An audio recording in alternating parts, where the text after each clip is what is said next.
Shri Roy K പൗലോസ്, ഇന്നിപ്പോൾ 2 മരണങ്ങൾ കൂടി സംഭവിച്ചിരിക്കുകയാണ്. ഇന്ദിരയുടെ മരണത്തിന് തൊട്ടു പിന്നാലെ ഈ സംഭവങ്ങൾ മുഴുവൻ സർക്കാരിന്റെ വീഴ്ചയാണ് എന്ന് പ്രതിപക്ഷം കരുതുന്നത് എന്തുകൊണ്ടാണ്?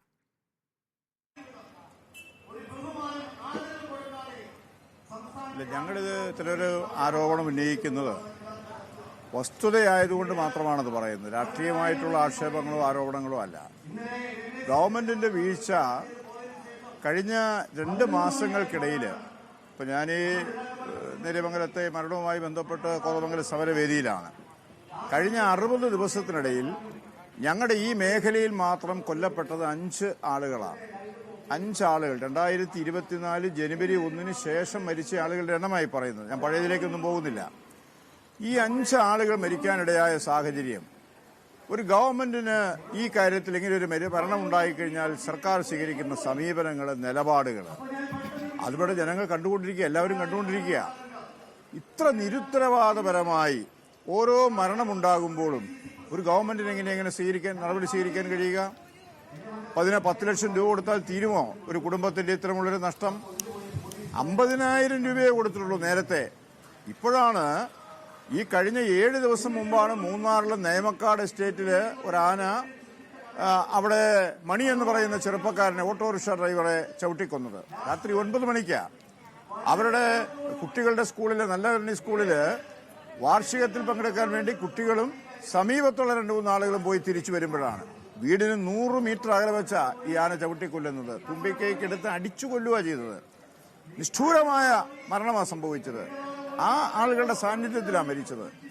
അത് കഴിഞ്ഞ് ആ ബോഡി എത്രയും പെട്ടെന്ന് ഇൻക്വസ്റ്റ് നടത്തി, പോസ്റ്റ്മോർട്ടം നടത്തി സർക്കാരിന്റെ കൈകഴുകാനുള്ള ശ്രമം അവിടെ ഉണ്ടായത്.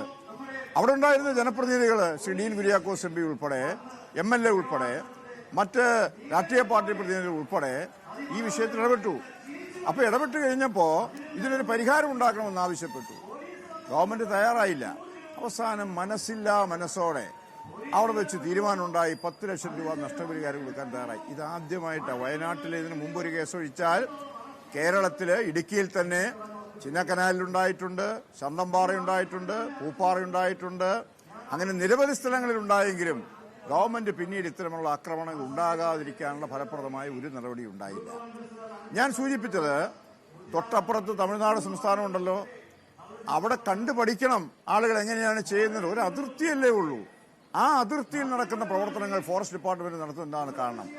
ഇവിടെ എന്തുകൊണ്ടാണ് വന്യജീവികൾ ഇങ്ങനെ മുൻകാലങ്ങളിൽ ഇല്ലാത്ത രീതിയിൽ കാട് വിട്ടിറങ്ങി നാട്ടിലേക്ക് ഇറങ്ങി വീടിന്റെ മുറ്റത്ത് നിൽക്കുന്ന ആളുകളെ ചവിട്ടിക്കൊല്ലുന്നു, തുമ്പിക്കൈക്ക് അടിച്ചു കൊല്ലുന്നു? ഇത് പരിശോധിച്ചിട്ടുണ്ടോ ഗവൺമെന്റ്? പഠിച്ചിട്ടുണ്ടോ ഗവൺമെന്റ്? എന്താണ് ഇതിന്റെ കാരണമെന്ന് മനസ്സിലായിട്ടുണ്ടോ? കാരണം മനസ്സിലാക്കിയാൽ ഇതിന് പരിഹാരം ഉണ്ടാക്കാനുള്ള നടപടി സ്വീകരിക്കാൻ തയ്യാറായിട്ടുണ്ടോ? വനത്തിൽ ആവശ്യത്തിന് വെള്ളമില്ലെന്ന് പറയുന്നു, ഭക്ഷണമില്ലെന്ന് പറയുന്നു, മറ്റു പല പോരായ്മകളും ഉണ്ടെന്ന് പറയുന്നു. അപ്പൊ അതാണ് ശരിയെങ്കിൽ, അതുപോലെ തന്നെ ഈ വന്യജീവികളുടെ എണ്ണം ക്രമാതീതമായി വർദ്ധിച്ചിട്ടുണ്ടെന്ന് പറയുന്നു.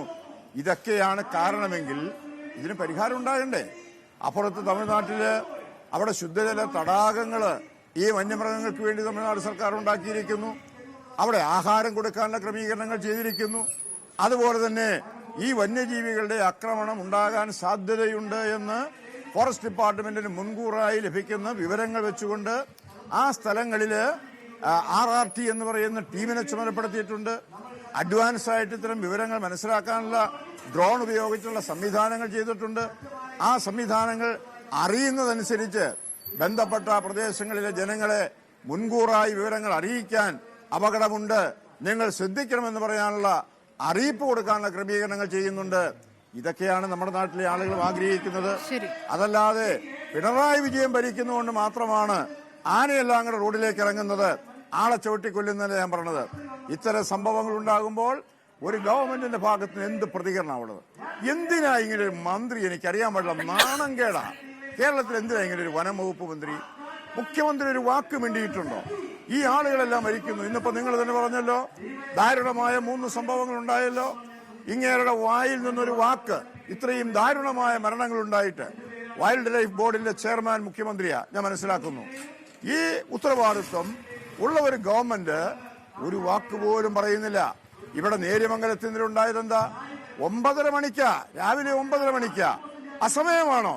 രാവിലെ 9:30 മണിക്ക് അവരുടെ പുരയിടത്തിൽ വെച്ച ഭർത്താവ് രാമകൃഷ്ണൻ അവിടെ തന്നെ കൃഷി ചെയ്തിട്ടുള്ള മഞ്ഞള്, ആ കൃഷി അവിടെ പറിച്ചുകൊണ്ടിരിക്കുമ്പോ ആ പണിയെടുത്തുകൊണ്ടിരിക്കുന്ന ഭർത്താവിന്റെ അടുത്തേക്ക് കാപ്പിയുമായി 9:30 ചെന്ന ആ വീട്ടമ്മയെയാണ് ആന ചവിട്ടിക്കൊല്ലുന്നത്. ആർക്കെങ്കിലും പ്രതീക്ഷിക്കാൻ കഴിയുമോ? രാവിലെ 9:30 മണിക്ക് വീടിന്റെ മുറ്റത്ത് പറമ്പില് ആന വരുമെന്നും ചവിട്ടിക്കൊല്ലുമെന്നും ആർക്ക് വിശ്വസിക്കാൻ കഴിയും? പക്ഷേ ഇന്നലെ ഞങ്ങൾ അവിടെ ചെന്നപ്പോൾ ഒരു കാര്യം ഞങ്ങൾക്ക് മനസ്സിലായി.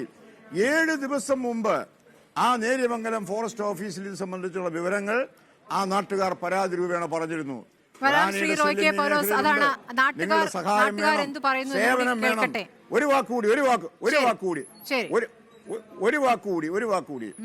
ആളുകൾ ഇങ്ങനെ ആവശ്യപ്പെട്ടപ്പോൾ അവരോട് പറഞ്ഞ മറുപടി വേദനിപ്പിക്കുന്ന മറുപടിയാ.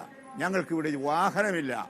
ഏതാ കാഞ്ഞിരവേലി എന്ന് പറയുന്ന സ്ഥലത്ത് ഫോറസ്റ്റ് ഡിപ്പാർട്ട്മെന്റിന് വാഹനമുണ്ട്, നേര്യമംഗലത്ത് വാഹനമുണ്ട്.